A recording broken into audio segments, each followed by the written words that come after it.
Now, a few episodes back, we spent some time on the Thames, looking at those poor weeping willow trees. And of course, the profligate king who gamed the system with tally sticks made from those trees. Well, today we'll return to that river and to that king. But first, a flash forward. In 1831, a bridge along the Thames was opened to the public. The project was begun by a Scottish engineer named John Rennie Sr. It took a while. It would be completed upon his death by his son, John Rennie Jr. This new London Bridge was a solid, dependable replacement for the older London Bridge, although it looked a little old-fashioned by the time it was completed. By the 1960s, as motorised vehicle use greatly increased, the 1831 bridge became no longer fit for purpose and would itself be replaced.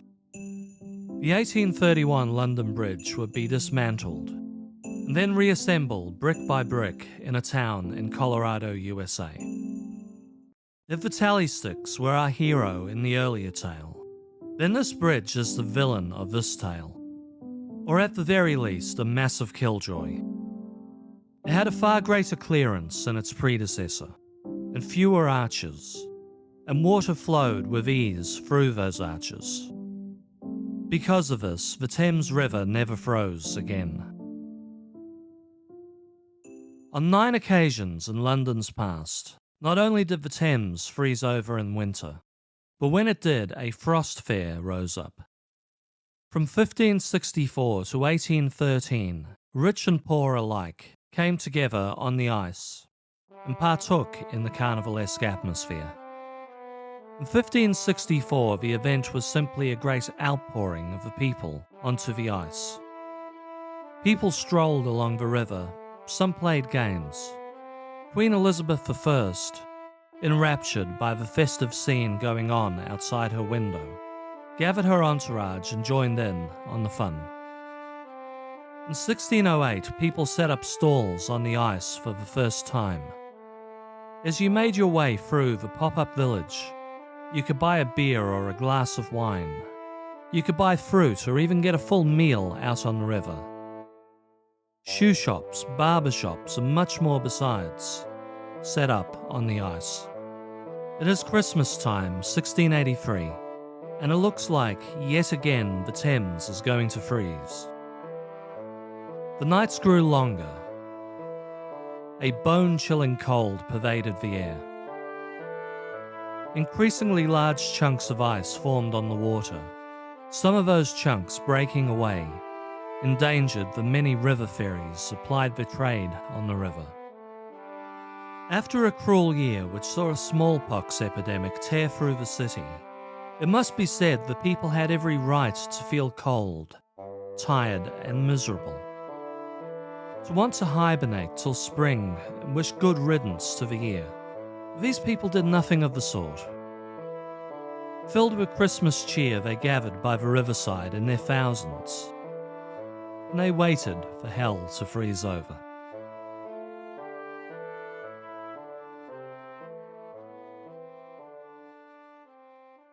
On the 12th day of Christmas, January 5th, 1684, when, to quote the writer John Evelyn, the air was so very cold and thick as of many years there had not been the like, the Thames finally solidified into one solid sheet of ice.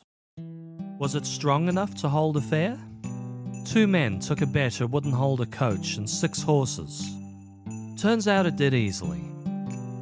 All of a sudden, rows and rows of stalls and tents appeared, as thousands of Londoners made their way out onto the ice. For 3 days, the populace forgot all of their troubles and partied among the carnivalesque atmosphere. Then just as quickly, the thaw began, and people held their breath. But it turns out the frost fair was not done yet. A bracingly cold wind reared up, and the Thames froze back over again. Well, mostly froze over again. Several people found themselves wandering onto less than solid parts and accidentally fell through the ice. There were several deaths. The But surprisingly, this didn't dampen the spirits of the revellers. The Frost Fair partied on. Whatever then passed for weather reporters looked upon the ice and prophesied the Thames would stay frozen till March.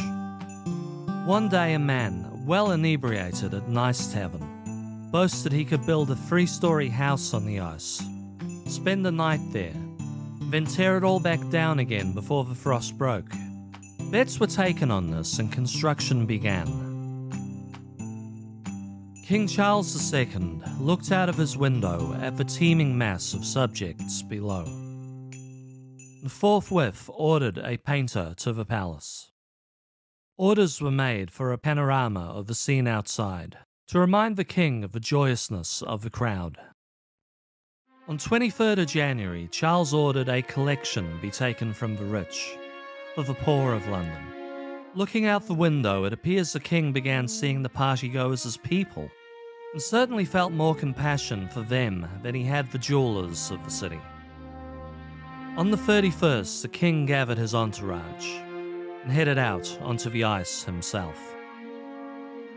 He was, of course, not the only member of the ruling class to take to the fair.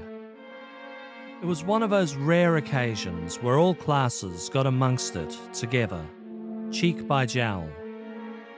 The aforementioned John Evelyn, a writer, landscape gardener, and when remembered these days, remembered as London's second most famous diarist of the time, to Samuel Pepys.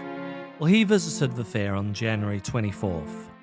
Evelyn wrote, "The frost continuing more and more severe, the Thames, before London, was still planted with booths in formal streets, furnished and full of commodities, even to a printing press.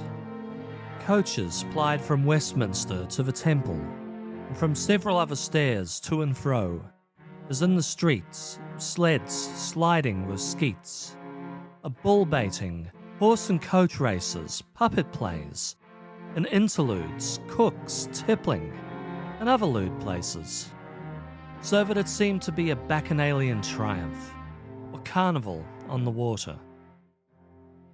City within a city, where all observances of class and everyday sorrows were on hold. A place so remarkable it brought a profligate king, who 12 years earlier had bankrupted all the jewellers in the city, to order a significant act of charity for the poor. Bacchanalian triumph, a carnival on the water, well, such a utopia could not last. Utopias rarely do. First, the watermen, a trade employing 20,000 Londoners who had been unable to make money during the fair, petitioned to convert their boats to makeshift sleds. When told no, they petitioned for a ban on coach rides across the Thames. If they had to suffer, then why should coach drivers be allowed to profit? But before that could all turn really ugly, it all became a bit of a moot point. And as February 1684 came, the river slowly defrosted. Taverns, stalls, horse races, and all manner of buskers returned to terra firma. The many joys of the great Frost Fair of 1684 were relegated to the memories of the Londoners. Until the next time, a 3-month-long carnival beginning in November 1715.